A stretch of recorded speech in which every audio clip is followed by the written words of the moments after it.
Hello मेरे प्यारे champion, आप सभी का बहुत बहुत स्वागत है स्टडी मित्रा प्लेटफॉर्म पे। बच्चे, आज है रिपब्लिक डे और आप सभी को हैप्पी रिपब्लिक डे।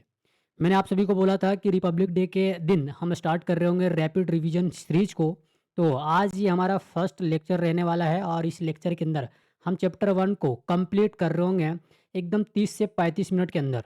तो पूरे वीडियो को कंप्लीट देखना। बहुत सारी चीज़ें मैं यहाँ पे आपको रिवाइज करा दूंगा, सारी चीज़ें रिटर्न फॉर्म में आपको यहाँ पे देखने को मिलेगी और उसका पीडीएफ भी मैं आपको प्रोवाइड कर दूंगा। लेकिन उसके लिए आपको मुझसे कांटेक्ट करना पड़ेगा मेरे मोबाइल नंबर में, जो कि आपको कम्युनिटी पोस्ट में आसानी से मिल जाएगा। ठीक है, तो चलिए फिर हम लोग शुरू करते हैं आज के सेशन को। रैपिड रिवीजन सीरीज है, डे 1 रहने वाला है। 12th क्लास के जितने भी स्टूडेंट हैं उसके लिए ये वरदान साबित होने वाला है। तो चलो फिर शुरू करते हैं। अलग अलग टॉपिक आएगी, सभी टॉपिक को कवर करेंगे। जैसे पहली बात जो तुम्हारे पास आती है वो सी प्लस प्लस के बारे में पढ़ना होता है, जिसको तुम introduction of C plus plus कहते हो। तो सी प्लस प्लस के बारे में मैं यहाँ पे कीवर्ड के फॉर्म में सारी चीज़ें लिख रखा है, बस मैं उसको एक्सप्लेन करूंगा, आपके दिमाग में सारी चीज़ें मैं ताज़ा कर दूंगा। ठीक है जी, ओके। तो यहाँ देखो ध्यान से, C plus plus, about C plus plus. ठीक है, तो सी प्लस प्लस क्या है? तो सी प्लस प्लस एक प्रोग्रामिंग लैंग्वेज है। ओके, ठीक है जी। सी प्लस प्लस जो होता है ये प्रोग्रामिंग लैंग्वेज है। ये केस सेंसिटिव लैंग्वेज होता है, ध्यान रखना। और इसको सेमी ओओपी भी कहा जाता है। सी प्लस प्लस का एक्सटेंशन नाम होता है डॉट सी पी पी, इसका पूरा मतलब है dot C plus plus. Okay, C plus plus को डेवलप किया गया था बजरने स्ट्रोस्ट्रप के द्वारा। कब? तो 1979 में। क्लियर है जी, ओके। सी प्लस प्लस में हम जो भी चीज़ें लिख रहे होते हैं ना, वो हाई लेवल लैंग्वेज में होती हैं। कैसे? हाई लेवल लैंग्वेज में होती हैं। और उस हाई लेवल लैंग्वेज को मशीन लेवल लैंग्वेज में चेंज करने के लिए एक लैंग्वेज प्रोसेसर काम कर रही होती है, और उस लैंग्वेज प्रोसेसर को हम कहते हैं कंपाइलर। ठीक है जी, ओके। सी प्लस प्लस का यूज हम करते हैं गेम को डेवलप करने के लिए, किसी सॉफ्टवेयर को डेवलप करने के लिए, या वेबसाइट वगैरह को डेवलप करने के लिए इसका यूज किया जाता है। ओके। सी प्लस प्लस जब बनाया गया था तो इसका नाम था सी विद क्लासेस। क्या नाम था? सी विद क्लासेस। लेकिन बाद में इस नाम को सी प्लस प्लस के साथ रिप्लेस कर दिया गया। कब? तो 1983 में। ध्यान रखना इस बात को। ओके। सी प्लस प्लस के लिए जो हम एक सॉफ्टवेयर देखेंगे जिसमें हम सी प्लस प्लस के कोड को राइट कर सकते हैं, उसके लिए सॉफ्टवेयर हो सकती हैं टर्बो C7, है ना, विजुअल स्टूडियो कोड, या फिर IDE। ठीक है, इसका मतलब होता है इंटीग्रेटेड डेवलपमेंट इन्वायरमेंट। ठीक है, तो आप इसको भी यूज कर सकते हो। ये सब सॉफ्टवेयर है जहाँ पर आप सी प्लस प्लस के कोड को राइट कर सकते हो। ठीक है, ओके। सी प्लस प्लस में जो ये प्लस प्लस की सिंबल होती है ना, इसको कहते हैं इंक्रीमेंट ऑपरेटर। और जो सी प्लस प्लस है, इस लैंग्वेज को सी लैंग्वेज से लिया गया है। सी लैंग्वेज एक अलग तरह का प्रोग्रामिंग लैंग्वेज है और उसी से डेवलप किया गया है सी प्लस प्लस को। क्लियर है? चलो आगे बढ़ते हैं। अब तुम्हारे पास आती है ओओपी कॉन्सेप्ट। इसके अंदर आपको पढ़ना होता है ओओपी कॉन्सेप्ट। तो ओओपी कॉन्सेप्ट में देखो अलग अलग कॉन्सेप्ट आएंगी। सबसे पहले समझो कि ओओपी का मतलब क्या होता है। तो ओओपी का मतलब होता है ऑब्जेक्ट ओरिएंटेड प्रोग्रामिंग। इसका फुल फॉर्म तुम्हारे एग्जाम में पूछता है। ठीक, ओओपी के कॉन्सेप्ट में आता है class, object, abstraction, polymorphism, inheritance और डेटा इनकैप्सुलेशन। सभी का आगे डेटा लगेगा। जैसे डेटा एब्स्ट्रैक्शन हो गया, डेटा पॉलीमॉर्फिज्म हो गई, इनहेरिटेंस हो गया, डेटा इनकैप्सुलेशन हो गया। ओके, चलो जी। तो ये सारी चीज़ तुम याद रखना। यहाँ पे नोट में मैंने कुछ चीज़ें लिखा है कि जो सी प्लस प्लस में जो प्रोग्राम्स रीड करने की जो अप्रोच होती है वो बॉटम टू टॉप होती है। मतलब जो भी चीज़ें आप लिखोगे, अगर मान लो यहाँ पे कुछ चीज़ें आपने लिखा है तो नीचे से पढ़ते हुए ऊपर की ओर जाता है। तो ये सी प्लस प्लस का प्रोग्राम रीड करने का अप्रोच होता है, इस चीज़ को ध्यान रखना। क्लियर है जी, ओके। एक क्वेश्चन है, देखो यहाँ पे क्या कहता है, which of the following is not a feature of C plus plus. जे 2024 में ये क्वेश्चन तुमसे पूछा है। तो यहाँ पे देख लो, सारे के सारे ऑप्शन में तुम्हें दिख रहे हैं कि क्या-क्या हैं ओओपी के कॉन्सेप्ट। अब यहाँ 4 गो ऑप्शन जो तुम्हारे पास दिया हुआ है, इसमें से कौन-सा सही होगा ये आपको कमेंट करके बताना है, ठीक है? और जब भी कोई चीज़ें कमेंट करो तो वीडियो का टाइमिंग मेंशन करते हुए कमेंट करना, और जितना भी चीज़ मैं पूछूँ सभी का आंसर तुम्हें यहाँ देना है वीडियो के नीचे, ठीक है? चलो आगे बढ़ते हैं। यहाँ अगर मैं बात करूँ तो कुछ और क्वेश्चन है, जैसे हू डेवलप्ड सी प्लस प्लस, ये 2020 में भी पूछा है, 2024 में भी पूछा है। उसके बाद आगे है the C plus plus is a language. तो ये कौन सा लैंग्वेज है? हाई लेवल लैंग्वेज है, तो यहाँ पे हाई लेवल लैंग्वेज हो जाएगी। यहाँ पे बोला है when C plus plus was developed, C plus plus को कब डेवलप किया गया था? ठीक है, तो ध्यान रखना इसको, 1979 में इसको डेवलप किया गया था। ओके, अब इसके बाद हम एक नया टॉपिक स्टार्ट करते हैं जिसका नाम है स्ट्रक्चर ऑफ प्रोग्रामिंग, है ना। स्ट्रक्चर ऑफ प्रोग्रामिंग की, प्रोग्रामिंग के स्ट्रक्चर क्या क्या होते हैं। तो प्रोग्रामिंग का डिफिनेशन हमें नहीं इंपॉर्टेंट है क्योंकि वो लिखने के लिए नहीं आता, लेकिन इसके स्ट्रक्चर से क्वेश्चन आते हैं। तो इसके स्ट्रक्चर में 4 चीज़ें आएगी। पहला आपके पास आएगा एल्गोरिदम, दूसरा जो यहाँ पे आएगी वो आएगी फ्लो चार्ट, तीसरा जो आपके पास आएगी ये आएगी कोडिंग, और चौथा जो आएगा ये आएगा आपके पास ड्राई रन। तो हमारे लिए जो इंपॉर्टेंट है ना, वो एल्गोरिदम इंपॉर्टेंट है और फ्लो चार्ट इंपॉर्टेंट है, बाकी ये चीज़ें समझने के लिए है।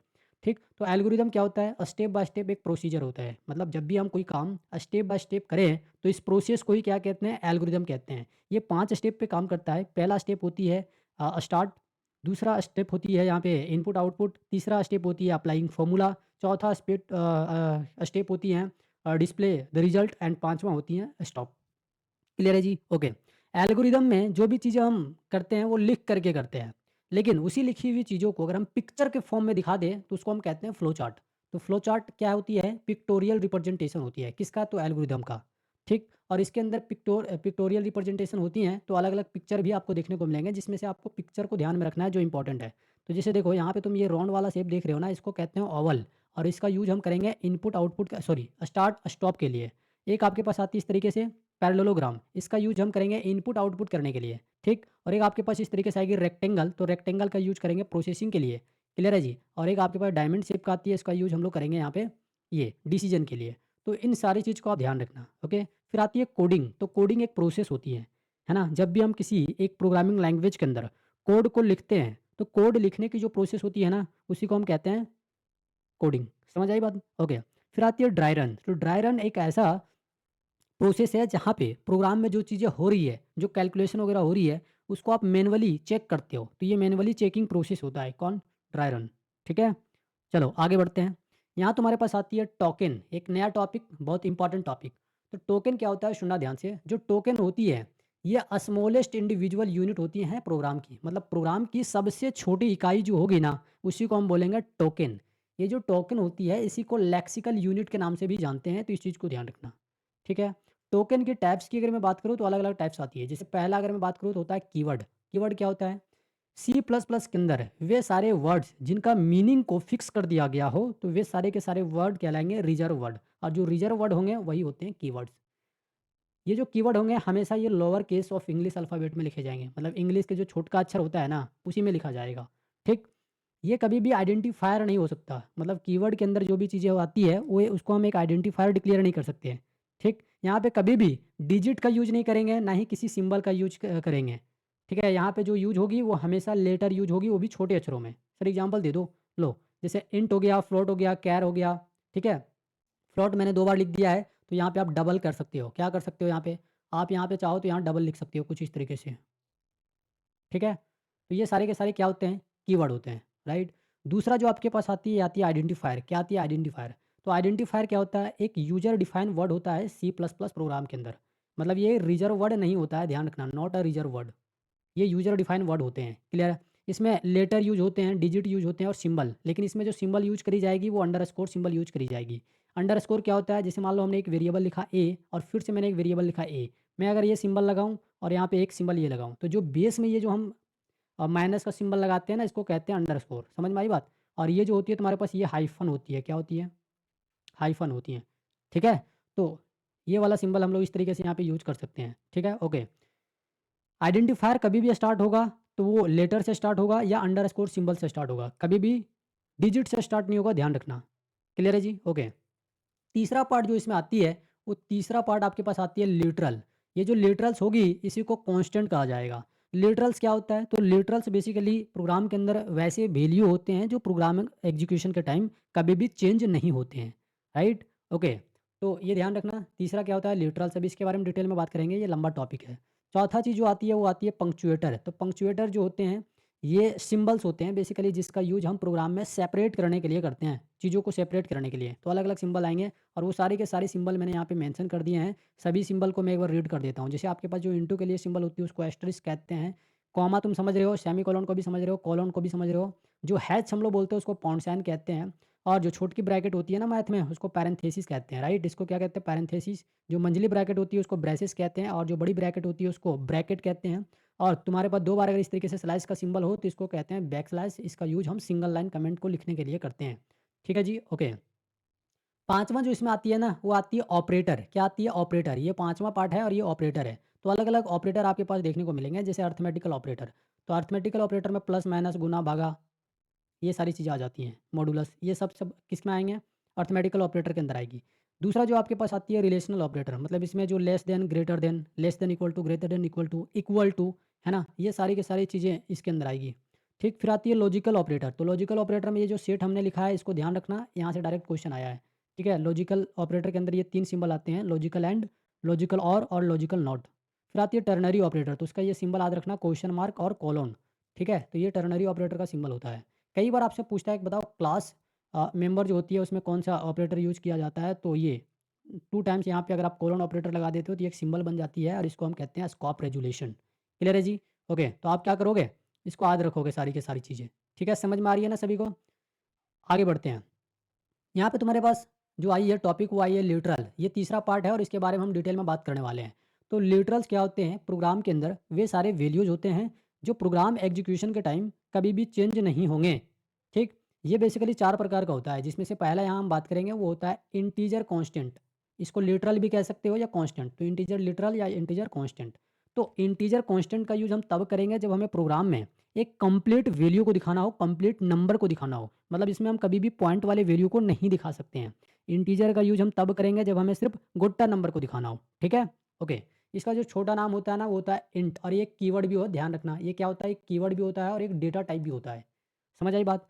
इंटीजर की जो साइज़ होती है ना वो 2 बाइट होती है। अब बहुत बच्चे बोलेंगे सर आपने गलत बता दिया क्योंकि वो गूगल से आंसर मुझे करने लग जाएँगे। तो ध्यान रखना आपके पास जो प्रोग्रामिंग के जो सॉफ्टवेयर होते हैं वो अलग-अलग बिट के होते हैं। ठीक है? तो एक आपके पास 16 बिट के सिस्टम देखने को मिलती है और एक 32 बिट के सिस्टम देखने को मिलती है। अभी जो लेटेस्ट में यूज़ हो रहा है वो हो रहा है 32 बिट के सिस्टम। लेकिन तुम्हारे एग्जाम के पर्सपेक्टिव से जो सॉफ्टवेयर पढ़ना है वो है टर्बो C7 और उसके अंदर 16 बिट के सिस्टम लगी हुई है। तो 16 बिट के सिस्टम के अकॉर्डिंग जो तुम्हारे पास इंट की साइज़ होगी वो 2 बाइट बिल्कुल सही है। और 32 बिट के हिसाब से अगर बात करें तो इसका साइज़ 4 बाइट हो जाता है।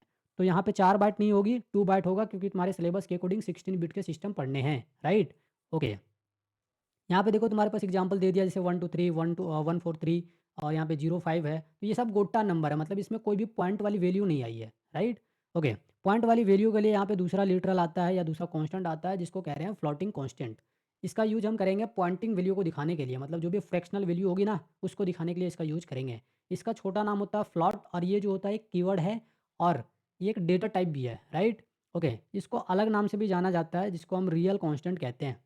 ओके जी, बिल्कुल। इसकी जो साइज़ होती है 4 बाइट होती है और इसमें तुम जो भी चीज़ें लिखोगे वो पॉइंटिंग वैल्यू में हो सकती हैं। मतलब पॉइंटिंग वैल्यू के लिए ही इसका यूज़ करेंगे। जैसे 20.5 हमने लिख दिया, 21.6 लिख दिया और यहाँ पे हमने लिख दिया 2000.07 तो ये सब पॉइंटिंग वैल्यू आपको देखने को मिल रही है।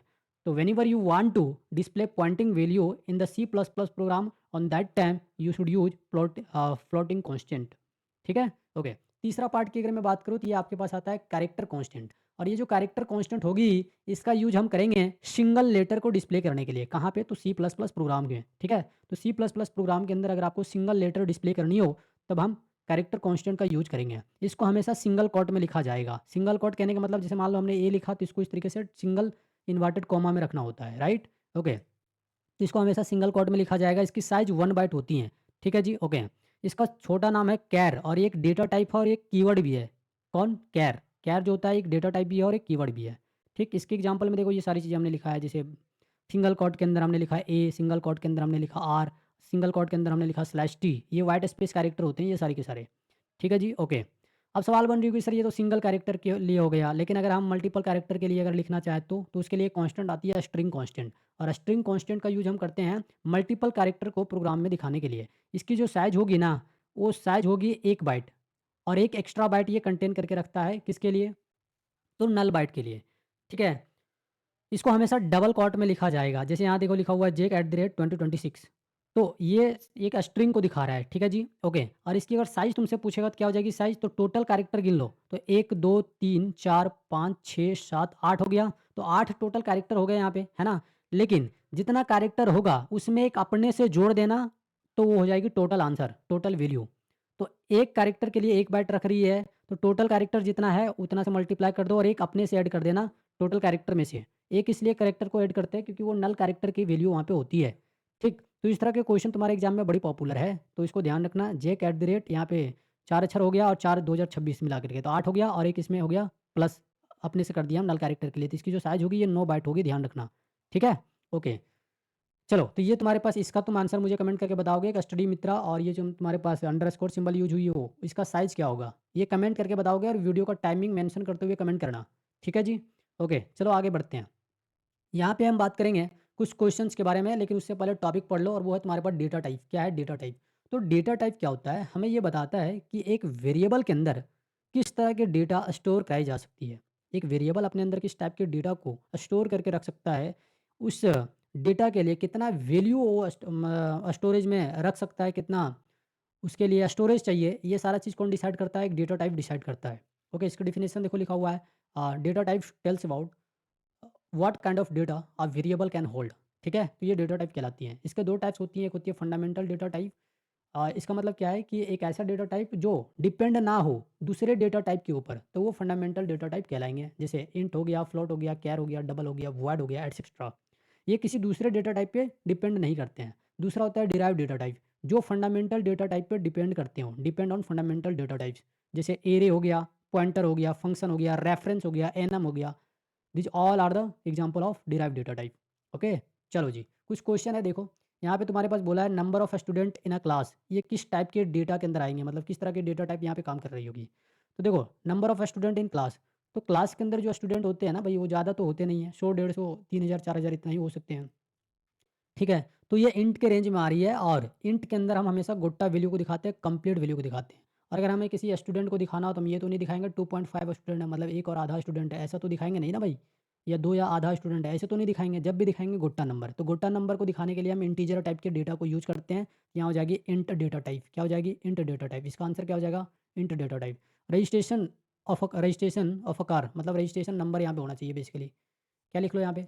Registration number of a car. तो रजिस्ट्रेशन नंबर में आप देखो तो लेटर आता है, डिजिट आता है ना? सिंबल्स भी आते हैं। तो इसके लिए कौन सा हो जाएगा? तो अभी मैंने स्ट्रिंग आपको पढ़ाया, तो स्ट्रिंग यहाँ पे सही आंसर हो जाएगी। बाकी सैलरी ऑफ एन एम्प्लॉय, ये तुम्हारे पास फ्लॉट हो जाएगी। ठीक है, आगे तुम्हारे पास बोला है what is data types, explain its types. ये क्वेश्चन पीवाईक्यू जेक में एक पूछा हुआ है। जेक का पीवाईक्यू है, इसको आप ध्यान रखना। इस तरह के क्वेश्चन जेक ने पूछ रखा है, तो इसको आप लिख लोगे। यहाँ पे सारी चीज़ें मैंने लिख दिया है, एक बार नोट्स भी पढ़ लेना आप लोग। यहाँ पे मैं रिवाइज करा रहा हूँ ताकि आपके पास एक फ्लो चार्ट के माध्यम से सारी चीज़ें दिमाग में बैठते चले जाए। आगे बढ़ते हैं। अब देखो, तुम्हारे पास यहाँ पे जो चीज़ें आती हैं, वो क्या आती है? सुनना ध्यान से। ये ज़्यादा ये हो गया भाई, थोड़ा-सा मतलब मुझे ये चाहिए, ज़्यादा ये हो गया, क्या बोलते हैं इसको? ज़्यादा बड़ा हो गया नहीं? थोड़ा-सा मैं इसको एक अरेंज कर लूँ, मतलब 90, चलो कोई बात नहीं, कोई बात नहीं भाई। तुम इसको क्या करो, देखो यहाँ ध्यान से, क्या हो जाएगी यहाँ पे देखो, कंडीशनल स्टेटमेंट के बारे में बात करेंगे। बेसिकली यहाँ 2 तरीके के कंडीशनल स्टेटमेंट आपको पढ़ने हैं। एक आपके पास इफ स्टेटमेंट होती है और एक इफ एल्स स्टेटमेंट होती है। तो इफ स्टेटमेंट में जो भी स्टेटमेंट होगी, जो भी बातें लिखी होगी, वो एग्जीक्यूट हो रही होगी। कब? जब कंडीशन ट्रू हो। कंडीशन अगर सही होता है, तो उसमें जो भी बातें लिखी हुई है वो क्या होती हैं? एग्जीक्यूट होती हैं। तो इसका सिंटैक्स कुछ इस तरीके से होगी, इफ लिखा होगा, उसके अंदर कंडीशन लिखा होगा, फिर ओपन ब्रेसेस, फिर उसकी जो स्टेटमेंट होगी वो, और फिर क्लोज। जैसे एग्जांपल, यहाँ पे देखो मैंने लिखा है 20 इज ग्रेटर देन 5। ये कंडीशन सही है ना भाई? तो कंडीशन अगर सही है तो ये स्टेटमेंट क्या करेगी? रन करेगी, और तुम्हारे पास आउटपुट देखने को मिलेगा ट्रू। क्लियर है जी? ओके। अगर ये कंडीशन गलत हो जाती है तो प्रोग्राम रन नहीं करता, ध्यान रखना। ठीक, इधर देखो तुम्हारे पास आती है इफ एल्स स्टेटमेंट। क्या आती है? If else statement. अब तुम्हारे दिमाग में एक सवाल बना होगा, सर अगर इफ कंडीशन में, मतलब इफ के अंदर जो कंडीशन लिखी है अगर वो सही है तभी हमें एग्जीक्यूशन देखने को मिलेगा, अदरवाइज नहीं देखने को मिलेगा। सर गलत हो जाएगा तो फिर? तो उसके लिए आती है इफ एल्स स्टेटमेंट। तो इफ एल्स स्टेटमेंट में कब हो, मतलब क्या होता है, जो कंडीशन अगर फ़ॉल्स हो जाए, किसका? इफ के अंदर जो भी कंडीशन लिखी है अगर वो गलत हो जाएगी, on that time else statement will be executed. तो उस समय क्या होता है? एल्स स्टेटमेंट एग्जीक्यूट करेगा। और एल्स स्टेटमेंट के लिए जो तुम्हारे पास यहाँ पे सिंटेक्स होती है कुछ ऐसे होता है। पहले लिखेंगे इफ, इसके अंदर कंडीशन, ओपन ब्रेसेस, इसका स्टेटमेंट लिखेंगे, फिर क्लोज ब्रेसेस। फिर एल्स के अंदर आ जाएंगे, ओपन करेंगे ब्रेसेस को, फिर उसके स्टेटमेंट दिखाएंगे और इसको क्लोज कर देंगे। जैसे इफ के अंदर यहाँ एक कंडीशन लिखी हुई है जहाँ बोल रहा है कि भाई 5 जो है ना, ये 20 से बड़ा है। बताओ ये कंडीशन सही है? गलत है ना भाई? 5 20 से बड़ा कैसे हो सकता है? ये कंडीशन गलत हो गई। तो इफ़ का जो स्टेटमेंट है वो है ट्रू, तो ये रन नहीं करेगा। अब ये इल्स में शिफ्ट कर जाएगा, तो इल्स के अंदर जो स्टेटमेंट लिखी हुई वो है फॉल्स, तो तुम्हें डिस्प्ले होगी फॉल्स। क्लियर है? चलो आगे बढ़ते हैं। यहाँ देखो तुम्हारे पास ये आ गया तुम्हारे पास लूपिंग कॉन्सेप्ट। तो लूपिंग का जो कॉन्सेप्ट है उसको ध्यान रखना। बेसिकली लूप का मतलब होता है एक ही चीज़ को बार-बार रन करना। ठीक है? तो लूप जो होता है एक ही चीज़ को बार-बार रिपीट करेगा। तो यहाँ पे देखो लिखा हुआ कुछ बातें कि loop used for repeat a block of code again and again. Program के अंदर कोई ऐसे ब्लॉक ऑफ कोड होंगे जिसको तुम बार-बार दिखाना चाहते हो, तो उस समय तुम लूपिंग का यूज़ करते हो, राइट? लूपिंग जो होती है ना, इसी को इटरेशन स्टेटमेंट भी कहते हैं, ध्यान रखना। ठीक? अलग-अलग तरह के लूप आपको पढ़ने हैं, जैसे फॉर लूप हो गया। तो फॉर लूप जो होता है ना, इसको हम एंट्री कंट्रोल लूप भी कहते हैं। एंट्री कंट्रोल लूप कहने का मतलब इसमें जो भी कंडीशन लिखी होगी ना, ये पहले चेक कर ली जाएगी, फिर प्रोग्राम रन करेगा। क्लियर है? तो फॉर लूप को कैसे स्टार्ट करेंगे? इसमें लिखा जाएगा कंडीशन, पहले लिखेंगे इनिशियलाइज़ेशन, फिर लिखेंगे कंडीशन, फिर अपडेशन। इनिशियलाइज़ेशन का मतलब होता है स्टार्टिंग वैल्यू कि कोई वैल्यू कहाँ से स्टार्ट हो रहा है। कंडीशन का मतलब वो जो वैल्यू स्टार्ट हुई थी वो अब कहाँ पे जाके रुकेगी, वो एंडिंग वैल्यू को हम कंडीशन कहते हैं। और अपडेशन का मतलब होता है 2 वैल्यू के बीच में कितना का डिफरेंस है, वो अपडेशन कहलाती है। ठीक है जी? ओके। फॉर लूप का यूज़ हम तब करेंगे ना, जब हमारे पास एक सर्टेन कंडीशन पता हो कि भई हमें 5 से वैल्यू स्टार्ट करनी है और 500 तक जानी है। 2 से करना है, 20 तक जाना है। मतलब कहाँ पे जाके रुकना है, अगर ये एग्ज़ैक्ट ये चीज़ आपको पता है, ऑन दैट टाइम हम लोग यूज़ करेंगे फॉर लूप। क्लियर है जी? ओके। तो ये तुम्हारे पास सिंटैक्स रहने वाली है, सिंटैक्स को आप याद रखोगे। सिंटैक्स याद रखने के बाद कुछ एग्ज़ाम्पल मैं आपको करा देता हूँ। इससे पहले कुछ बातें इसके बारे में लिख लो। For loop is an example of iteration statement, है ना? ये इटरेशन स्टेटमेंट का क्या है? एग्जांपल है। फॉर जो होता है एक कीवर्ड होता है, ध्यान रखना। ठीक? एक एग्जांपल है, देखो। देखो, जब भी हम कोड लिखेंगे ना, तो तुम्हें पता है कि हम सबसे पहले हेडर फाइल को लिखते हैं, तो हमने 2 हेडर फाइल यहाँ पे यूज़ करा है। ये 5 लाइन ये याद रख लो आप, ऊपर से 2 लाइन ये और एक वर्ड मेन और ये ओपन ब्रेसेस, इसको यहाँ तक याद रख लो। यहाँ वेरिएबल कुछ भी लिख सकते हो आप। एक वेरिएबल हमने माना एन और हमने इसको रखा है इंटीजर डेटा टाइप के अंदर। इंटीजर हमें ये बता रहा है कि एन जो वेरिएबल है अपने अंदर इंटीजर वैल्यू को रखेगा। ठीक है जी? ओके। अब यहाँ से यहाँ देखोगे तो मैंने यहाँ से यहाँ सिंटैक्स को अप्लाई किया है। तो सिंटैक्स के अंदर फोर का जो सिंटैक्स है उसको हमने अप्लाई किया। तो यहाँ पे हमने कंडीशन लिखा, ये इनिशियलाइज हो रहा है भाई एन की वैल्यू 2 से स्टार्ट होगी और एंड होगी लेस देन इक्वल टू 20 तक। क्लियर है? और बारी-बारी 2 बढ़ेगा। कितना बढ़ेगा? 2 नंबर के बीच का जो डिफरेंस होगा कितना होगा? 2 का। ठीक है? तो हमें एन की वैल्यू डिस्प्ले करनी है कि आउटपुट क्या होगी। तो भाई यहाँ पे तुम्हारे पास ना 2 का टेबल दिखेगा। यहाँ पे देखो वैल्यू कहाँ से स्टार्ट हो रही है 2 से, तो यहाँ दिखेगा 2, फिर दिखेगा 4, फिर 6, फिर 8, फिर 10, यहाँ 12, यहाँ 14, यहाँ पे तुम्हारे पास दिख रहा होगा 16, यहाँ 18 और यहाँ 20। ये तुम्हारे पास आउटपुट रहने वाला है। क्या रहेगा? ये तुम्हारे पास आउटपुट रहने वाला है, ध्यान रखना। तो इस तरीके का आउटपुट तुम्हें देखने को मिलेगा। तो कोई भी 2 नंबर के बीच आप डिफरेंस निकाल लो। 2 नंबर आप 2 या 10 के बीच डिफरेंस मत निकालना। इन सामने वाला है, जो तुम्हारे पास नंबर होती है ना, इन दोनों नंबर में से या इन दोनों में से किसी का भी तुम डिफरेंस निकालो तो वहाँ पे तुम्हें 2 का डिफरेंस देखने को मिलेगा। समझ आई बात? तो ये कुछ आउटपुट इसका होगा। तो तुम्हारे पास इसी तरीके से बोल देगा भाई तुम बताओ कि एक ऐसा प्रोग्राम लिखो जिसमें तुम 1 से लेकर के 50 तक के नंबर डिस्प्ले कर रहे हो, 50 से 100 तक के नंबर डिस्प्ले कर रहे हो। कुछ नहीं, बस कंडीशन चेंज करना है और फॉर लूप वहाँ पे अप्लाई हो जाएगी। ठीक है? तो ये फॉर लूप का बात था। आगे आओ, बात करेंगे व्हाइल लूप। ये सारे के सारे इंपॉर्टेंट चीज़ें मैं बता रहा हूँ, है ना? व्हाइल लूप क्या होती है? तो लिखो, it is also non edge entry control loop. मतलब फॉर लूप में जिस तरीके से प्रोग्राम एग्जीक्यूट होने से पहले जो उसमें कंडीशन डाली गई है वो चीज़ें चेक करी जाती हैं, वैसा ही व्हाइल लूप के अंदर भी प्रोग्राम एग्जीक्यूट होने से पहले कंडीशन चेक करी जाएगी। That's why it is called entry controlled loop. Clear है जी? ओके। ये एग्जांपल होता है इटरेशन स्टेटमेंट का। इटरेशन स्टेटमेंट का ये एग्जांपल है, ठीक है? व्हाइल जो होता है ना, ये एक कीवर्ड होता है, ध्यान रखना। While is a keyword, okay? इसका सिंटैक्स की अगर मैं बात करूँ तो सबसे पहले इनिशियलाइज़ किया जाएगा, मतलब जो वैल्यू स्टार्ट होगी उसको लिखेंगे। फिर नीचे आएँगे, लिखेंगे कंडीशन। कंडीशन जो लिखेंगे आप यहाँ पे लिखेंगे व्हाइल, और व्हाइल के अंदर हम लिखेंगे यहाँ पे कंडीशन। व्हाइल के अंदर कंडीशन लिखने का मतलब व्हाइल लिख के पैरेंथेसिस लिखेंगे और पैरेंथेसिस के अंदर कंडीशन को डालेंगे। फिर ओपन ब्रेसेस, व्हाइल की जो भी स्टेटमेंट होगी वो दिख जाएगी। फिर अपडेशन आपको लिखना है, मतलब 2 नंबर के बीच कितना इंक्रीमेंट डिक्रीमेंट हो रहा है वो चीज़ आपको दिखाना है। फिर इसको कर देना है क्लोज़। यहाँ से स्टार्ट हुई थी, यहाँ हो गई क्लोज़, ठीक है? तो इसको हमने क्या करा? क्लोज़ कर दिया। अब इधर आओ, एक एग्ज़ाम्पल सुनो यहाँ पे। सबसे पहले हम 2 हेडर फाइल को लिखेंगे, लिख लिए। वर्ड मेन को लिखेंगे, लिख लिए। ओपन ब्रेसेस लिखेंगे, लिख लिए। एक वेरिएबल हमने माना, वो इंटीजर टाइप का वेरिएबल है और आर मतलब हमारे पास वेरिएबल है। आर हमारे पास एक वेरिएबल है जिसमें इंटीजर टाइप की वैल्यू स्टोर कराई जा रही है। हमने इनिशियलाइज़ करा 1, मतलब जो वैल्यू स्टार्ट होगी लूप में वो 1 से स्टार्ट होगी। तो हमने इसको 1 से स्टार्ट किया है, ठीक है जी। यहाँ पे कंडीशन डाल दिया कि आर की जो वैल्यू होगी ना, वो लेस देन 20 तक जाएगी, मतलब 90 तक यहाँ पे आपको वैल्यू डिस्प्ले होगी। क्लियर? इसको हमने ओपन करा और हम किसकी वैल्यू डिस्प्ले करा रहे हैं? आर की। जो वेरिएबल मानेंगे उसकी वैल्यू डिस्प्ले कराई जाती है। तो सी आउट के अंदर हमने आर को डिस्प्ले कर दिया और बारी-बारी कितना बढ़ रहा है? 1। आर प्लस प्लस है, इसका मतलब 2 नंबर के बीच का डिफरेंस कितना है? 1। अगर आर माइनस माइनस रहता तो 2 नंबर के बीच का डिफरेंस 1 ऐसे रहता, मतलब घट रहा है। माइनस माइनस है तो 2 नंबर के बीच में जो डिफरेंस है वो 1 का रहेगा, लेकिन ये घटते क्रम में होगा। प्लस प्लस का मतलब डिफरेंस 1 है बट ये आगे बढ़ रहा है, ठीक है?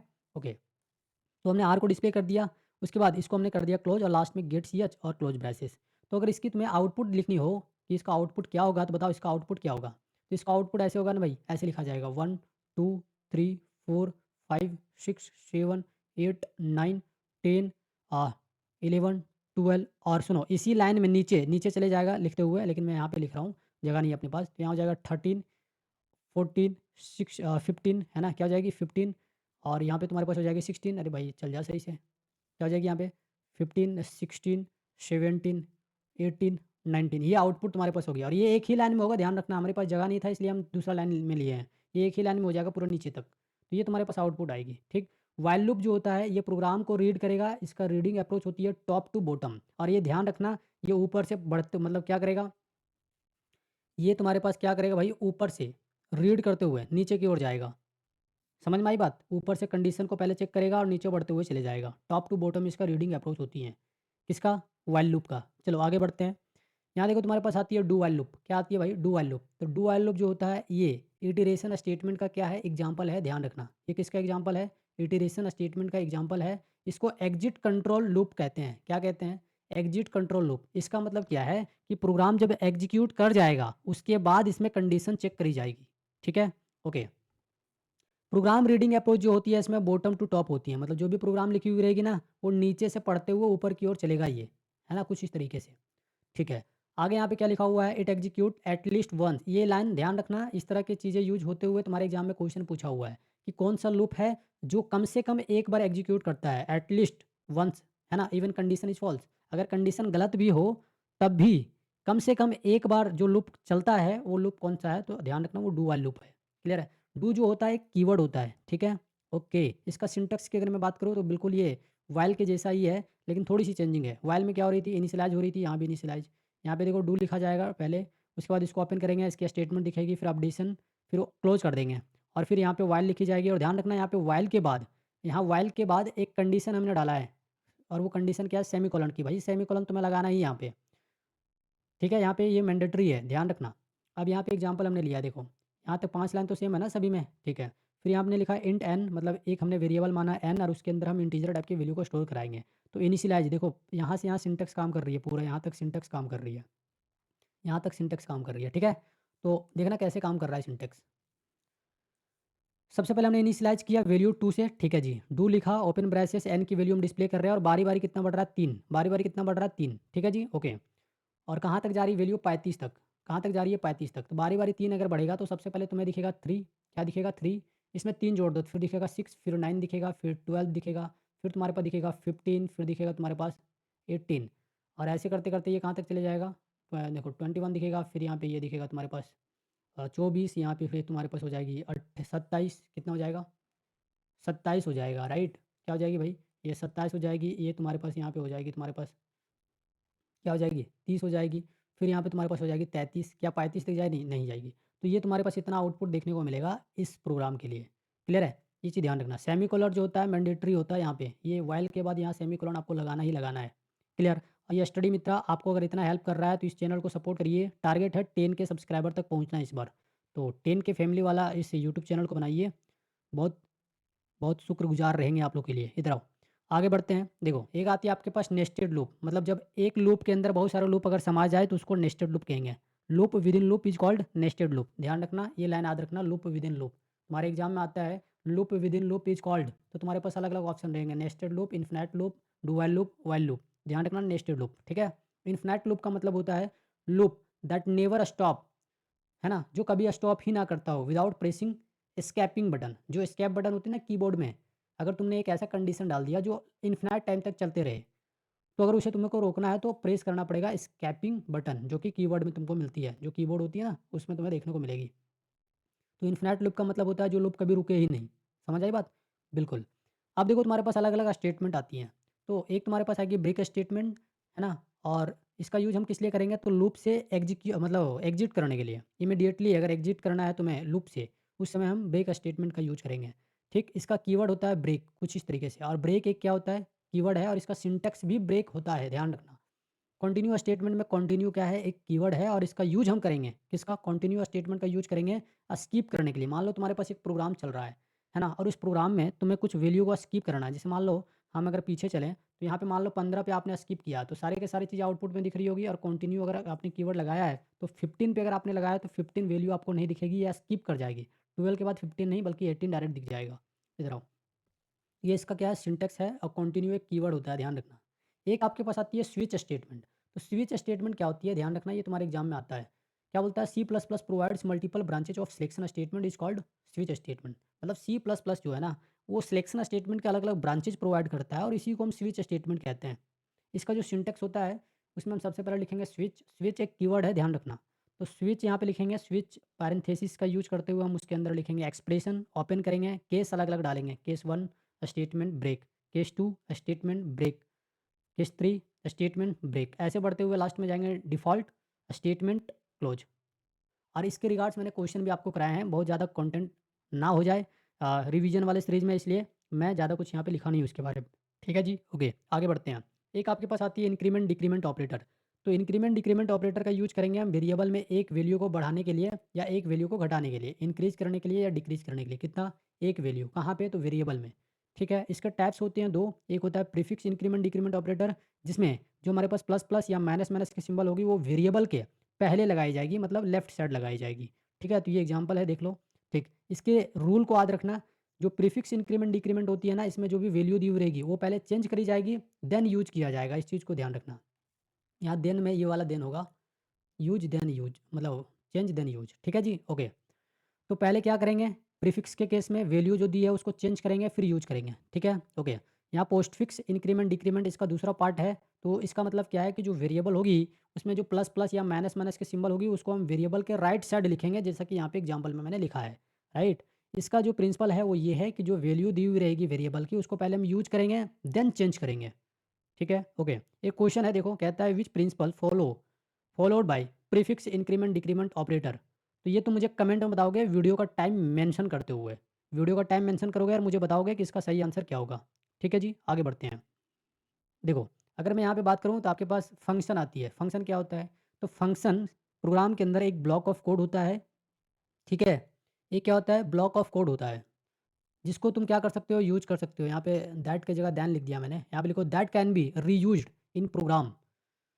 फंक्शन क्या है? प्रोग्राम के अंदर एक ब्लॉक ऑफ कोड है, ध्यान रखना। और इस ब्लॉक ऑफ कोड को आप बार बार यूज कर सकते हो as per your needed. Right, okay. इसकी जो सिंबल होती है वो पैरेंथेसिस होती है, मतलब कुछ भी वर्ड लिखने के बाद राइट साइड अगर आप पैरेंथेसिस का सिंबल लगा दो तो वो वर्ड एक फंक्शन बन जाएगी। ठीक, ये दो प्रकार के होते हैं। एक होता है built in function. Built in function का मतलब होता है जो ऑलरेडी अवेलेबल है, कहाँ पे? सी प्लस प्लस के अंदर। तो वो सारे के सारे बिल्ट इन फंक्शन कहलाएंगे। जैसे मेन फंक्शन हो गया, गेट सी एच फंक्शन हो गया, गेट्स फंक्शन हो गया, पुट्स फंक्शन हो गया, प्रिंट हो गया, स्कैन हो गया। This all are the example of built in function. Okay. दूसरा आपके पास आती है यूजर डिफाइंड फंक्शन, मतलब जो यूजर के द्वारा क्रिएट किया जाता हो, कहाँ पे? प्रोग्राम के अंदर। तो वो सारे के सारे कहलाएंगे यूजर डिफाइंड फंक्शन। नाम से ही पता चल रहा है यूजर डिफाइंड फंक्शन। जैसे गुड हमने लिख दिया और इसके आगे पैरेंथेसिस लगा दिया तो एक यूजर डिफाइंड फंक्शन लिख दिया मैंने। और यहाँ पे मैंने मित्रा लिखा और एक फंक्शन का सिंबल हमने लगा दिया तो ये मित्रा क्या बन गया? एक फंक्शन बन गया। तो यूजर के द्वारा उसके ज़रूरत के हिसाब से जो फंक्शन क्रिएट करी जाएगी वो यूजर डिफाइंड फंक्शन कहलाएगी। एक आपके पास आती है पैरामीटराइज्ड फंक्शन। इसमें दो टाइप होती हैं। पैरामीटराइज्ड फंक्शन का मतलब होता है एक ऐसा फंक्शन जो पैरेंथेसिस सिंबल के अंदर वैल्यू एंड वेरिएबल को रखे, तो वो पैरामीटराइज्ड फंक्शन कहलाती हैं। इसके दो प्रकार होते हैं, एक होता है फॉर्मल और दूसरा होता है एक्चुअल। तो फॉर्मल में क्या होगी? जो वेरिएबल की वैल्यू होगी वो रिसीव करी जाएगी। तो एक ऐसा पैरामीटराइज्ड फंक्शन जो वेरिएबल के वैल्यू को क्या करता हो? रिसीव करता हो, तो फॉर्मल पैरामीटराइज्ड फंक्शन कहलाएगा। क्लियर? दूसरा होता है एक्चुअल पैरामीटराइज्ड फंक्शन। तो इसका मतलब है जो वेरिएबल के वैल्यू को सेंड करे, तो वो कहलाती है एक्चुअल पैरामीटराइज्ड फंक्शन। ठीक है, आगे बढ़ते हैं। यहाँ देखो तुम्हारे पास आती है कॉलिंग फंक्शन। ये इंपॉर्टेंट है, ये ध्यान रखना। कॉलिंग फंक्शन क्या होती है? एक ऐसा फंक्शन जिसमें जो भी बातें लिखी हो उसको आप बाय कॉलिंग प्रोग्राम में बार बार यूज कर सकते हो, तो वैसे फंक्शन को हम कॉलिंग फंक्शन बोलेंगे। और ये दो प्रकार की होती है। एक तुम्हारे पास यहाँ पे होती है कॉल बाय वैल्यू और दूसरा होता है कॉल बाय रेफरेंस। तो पहले कॉल बाय वैल्यू को समझते हैं। कॉल बाय वैल्यू में जो भी वर्किंग होगी वो ओरिजिनल वैल्यू पे होगी और उसी ओरिजिनल वैल्यू को कॉपी किया जाएगा और फिर वो जो वैल्यू है उसको डिस्प्ले कर दिया जाएगा। मतलब जो वैल्यू पे काम किया जाएगा वही तुम्हें फाइनल आउटपुट में भी दिखेगा। इसमें किसी भी तरह का कोई भी बदलाव नहीं देखने को मिलेगा। वेरिएबल की वैल्यू मान लो 5 है तो आउटपुट होने के बाद 5 ही दिखेगा, लेकिन वर्किंग उस 5 के ऊपर होगा। आउटपुट में आपको 5 दिखेगा। ठीक, ओके। दूसरा आपके पास है कॉल बाय रेफरेंस। इसमें क्या होती है? जो भी काम हो रही होगी फंक्शन के अंदर, उसमें जो वेरिएबल होंगे उसकी जो ओरिजिनल वैल्यू होगी उसी पे काम होगा और उसको चेंज भी कर दिया जाएगा। मतलब जो ओरिजिनल वैल्यू है उसको चेंज कर दिया जाएगा और फिर डिस्प्ले होगी जो वैल्यू चेंज हुआ है वो। मतलब पहले मान लो वेरिएबल की वैल्यू थी 8, तो उस 8 के ऊपर काम किया गया, उस वैल्यू को चेंज कर दिया गया, मान लो 10 हो गई, तो चेंजिंग वैल्यू क्या हो गई? 10। तो आउटपुट में तुम्हें दिखेगी 10। क्लियर? इसमें एक ऑपरेटर यूज़ होगी जिसको हम लोग कहते हैं एड्रेस ऑपरेटर। ये सिंबल होती है ना, इसको एड्रेस ऑपरेटर कहते हैं। तो ये एड्रेस ऑपरेटर का यूज़ करता है। जैसे एक एग्जांपल हमने यहाँ पे लिया देखो, ये 5 लाइन तो भाई सेम है तुम्हें, 5 लाइन नहीं 2 लाइन यहाँ पे सेम रख लो, 2 हेडर फाइल हमने लिखा है। ठीक है जी, ओके। यहाँ पे एक हमने फंक्शन लिखा वॉइड स्टार, और ये जो स्टार है एक यूज़र डिफाइंड फंक्शन है, पैरामीटराइज्ड फंक्शन है, क्योंकि इसके पैरेंथेसिस सिंबल के अंदर देखो क्या आ रहे हैं तुम्हारे पास आ रहे हैं वेरिएबल, राइट। तो ये जो तुम्हारे पास लिखा हुआ है इंट एक्स, ये क्या है, ये तुम्हारे पास कॉल बाय वैल्यू को दिखा रहा है। और इंट एड्रेस ऑपरेटर के साथ वाई जो दिखा रहा है, ये तुम्हारे पास कहलाएगी कॉल बाय रेफरेंस। क्यों? क्योंकि इसमें एड्रेस ऑपरेटर यूज हो रही है। ठीक, यहाँ पे हमने एक वेरिएबल लिया एक्स और दूसरा लिया वाई। एक्स के अंदर हमने स्टोर कराया है a+3, वाई के अंदर हमने स्टोर कराया है b+5। ओके, फिर हमने यहाँ पे लिखा वॉइड मेन ओपन ब्रेसेस। अब हम a और b को इंटीजर वैल्यू माना है, हमने मान रखा है। तो a के अंदर हमने वैल्यू स्टोर कराई 5, और यहाँ पे हमने b के अंदर स्टोर करा दिया 10। यहाँ पे b लिख लो, y लिख दिया है मैंने गलती से, यहाँ b कर लो। ठीक है, तो यहाँ b के अंदर हमने स्टोर कराया 10।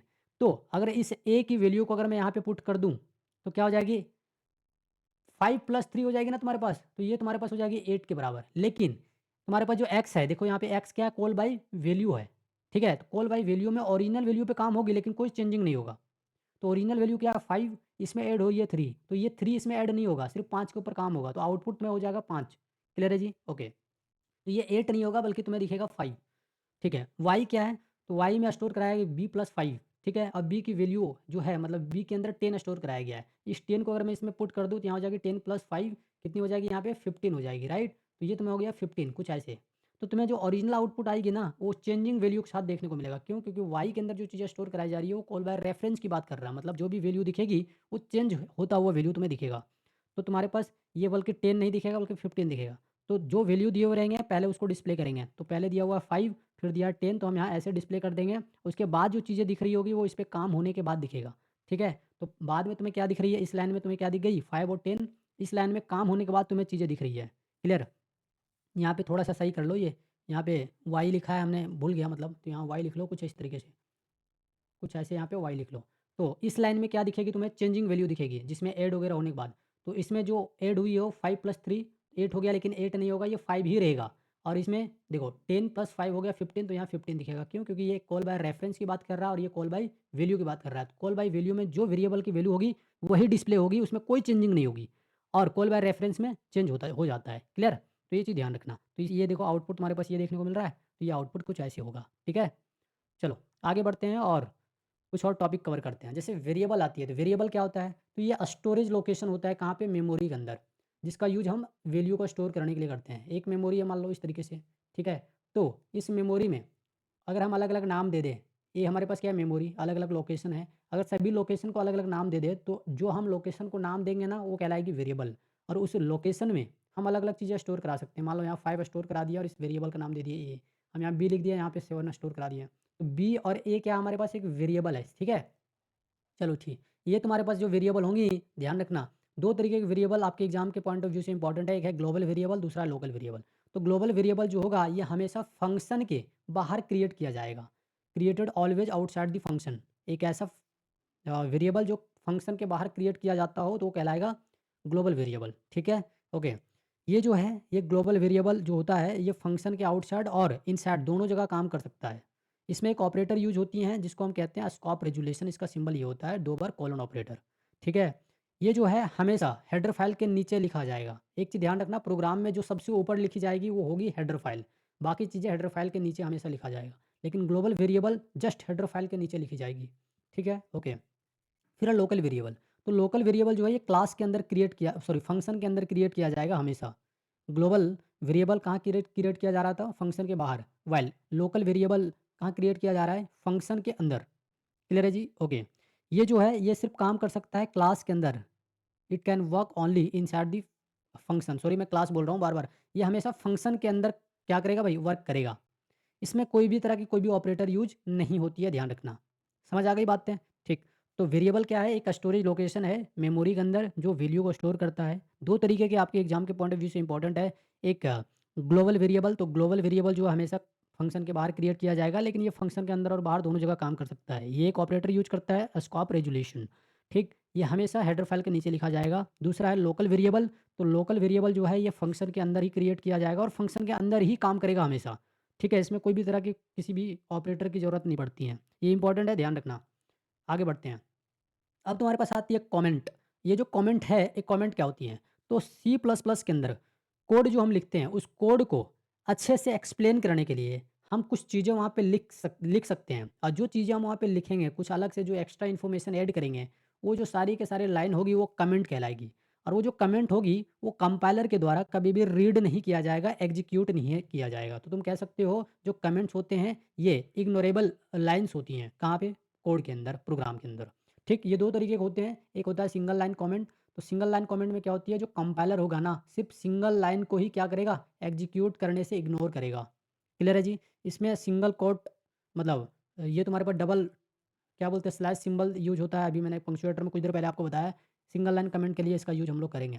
ठीक, ये वाला तुम जो देख रहे हो ना, ये पूरा का पूरा इसको याद रखना, ये लाइन, ये ऐसा ही तुमको देखने को मिल जाएगा तुम्हारे एग्ज़ाम के क्वेश्चन्स में। दूसरा मल्टी लाइन कमेंट होती है, मतलब मल्टीपल लाइन्स को अगर इग्नोर करना हो एग्जीक्यूशन से, तो उस समय हम क्या करेंगे, मल्टीपल लाइन कमेंट को यूज़ करेंगे। इसका फॉर्मेट कुछ इस तरीके से होता है, तो इसको आप याद रखोगे। क्लियर? कई बार सिंटेक्स पूछता है, तो सिंटेक्स ऐसे लिख देना, इसका भी सिंटेक्स यही है सेम। तो मल्टीपल कमेंट में क्या होगा, तुम्हारे पास मल्टीपल लाइन कमेंट में मल्टीपल लाइन को इग्नोर किया जाएगा। ठीक? और सिंगल लाइन में सिंगल लाइन को ही इग्नोर किया जाएगा। किसके द्वारा? तो कंपाइलर के द्वारा। कंपाइलर क्या है? एक लैंग्वेज प्रोसेसर है। ठीक है? ओके, आगे बढ़ते हैं। अब तुम्हारे पास आती है स्ट्रक्चर। क्या आती है? स्ट्रक्चर। इसका डेफिनेशन इंपॉर्टेंट है, और इसका जो कीवर्ड वगैरह होता है वो। तो स्ट्रक्चर जो होता है एक यूज़र डिफाइंड डेटा टाइप होता है। क्लियर है जी? जो अलाउ करता है क्या? ग्रुप करने के लिए। किसको? तो डिफरेंट टाइप्स ऑफ वेरिएबल को, मतलब अलग-अलग वेरिएबल को तुम किसी एक नाम के साथ ग्रुप करके रख सकते हो। राइट? जैसे मान लो बहुत सारे क्या होते हैं भाई, बहुत सारे इंडिया में क्या है, बहुत अलग-अलग कास्ट हैं, और सभी कास्ट को हम एक नाम से क्या बुला रहे हैं अभी? है ना? रिलीजन के हिसाब से अगर देखें तो बहुत अलग-अलग कास्ट हैं, जिसको हम एक साथ कई बार क्या बुलाते हैं, हिंदू। उसी तरीके से यहाँ पे अलग-अलग वेरिएबल्स होंगे और उसको एक नाम से बुलाया जा सकता है, और वो जो नाम होगी वो कहलाएगी स्ट्रक्चर। ठीक है? स्ट्रक्चर का जो कीवर्ड है वो होता है स्ट्रक्ट, इसको ध्यान रखना, ये तुम्हारे एग्ज़ाम में आता है। ये हमेशा पब्लिक सेक्टर में डिफाइन होगा, इस चीज़ को भी ध्यान रखना। क्लियर है जी? ये हमेशा पब्लिक सेक्टर में ही डिफाइन होगा। ये एससीएन की हेल्प से काम करता है। एससीएन का मतलब होता है शॉर्ट क्लास नेम। ठीक है? ओके। ये जो है कॉल करता है मेमोरी को। किसके हेल्प से? तो एसईएन डॉट डेटा मेंबर, मतलब यहाँ पे एक डॉट ऑपरेटर काम करती हैं, ध्यान रखना। मतलब डॉट ऑपरेटर का यूज़ करते हुए इसको क्या किया जा सकता है, एक्सेस किया जा सकता है। किसको? डेटा मेंबर जो भी होंगे उसको। कहाँ पे? तो स्ट्रक्चर के अंदर। अब तुम्हारे एग्जाम में एक क्वेश्चन पूछा हुआ है, define structure and right it's 3 character. तो भाई ये सब क्या है, एरो खींच के जो मैंने लिखा है ये कैरेक्टर ही है। तो अब इसको डिफाइन कर देना कि स्ट्रक्चर क्या है, और इसके कैरेक्टरिस्टिक लिख देना, तुम्हें 3 नंबर मिल जाएगा। 3 नंबर में क्वेश्चन पूछा हुआ था। आगे बढ़ते हैं। यहाँ पे देखो तुम्हारे पास, चलो खत्म हो गई सारी की सारी चीज़ें। Don't forget subscribe, like, share, comment. तो आप ये सारी चीज़ बिल्कुल मत भूलना। और आप मुझे एक चीज़ बताओ, क्या आपको सभी चीज़ें समझ में आ गई, जितना भी चीज़ मैंने बताया? कोई दिक्कत हो आप मुझे कमेंट करके बता सकते हो, और अगर कोई दिक्कत नहीं है तो भाई पक्का आप टॉप करोगे, टेंशन मत लो। ठीक है? एक चीज़ जो आप मुझे दिखा सकते हो, अपना प्यार, इस चैनल को सब्सक्राइब करिए, लाइक करिए, दोस्तों के पास भेजिए। अगर इस वीडियो में अच्छी रिस्पॉन्स रही तो मैं आगे की वीडियो लाऊँगा, अदरवाइज़ भाई कोई मतलब नहीं बनता है इतना मेहनत करने का। बहुत ज़्यादा टाइम गँवाने का कोई मतलब नहीं बनता है भाई, सच बता रहा हूँ। तो अगर इस सीरीज़ में भी अपना प्यार आप लोग नहीं दिखाए ना, तो सच में मैं इसे क्यूट कर दूँगा, और मेरे हिसाब से ये बहुत ज़्यादा हेल्पफुल रहने वाला है आपके लिए। तो इस तरीके की हेल्प अगर मुझसे चाहिए तो अपना प्यार दिखाओ, अपनी बातों को मेरे प्रति थोड़ा-सा झुकाव में लाओ, ताकि मैं और मन से आपके लिए काम कर पाऊँ। बहुत-बहुत धन्यवाद। मैं मिलता हूँ आप सभी को नेक्स्ट क्लास में एक नई वीडियो के साथ। तब तक के लिए जय हिंद, जय भारत, वंदे मातरम। पढ़ते रहिए, मचाते रहिए। आप सभी को गणतंत्रता दिवस की फिर से बहुत-बहुत शुभकामनाएँ। हार्दिक अभिनंदन। बाय।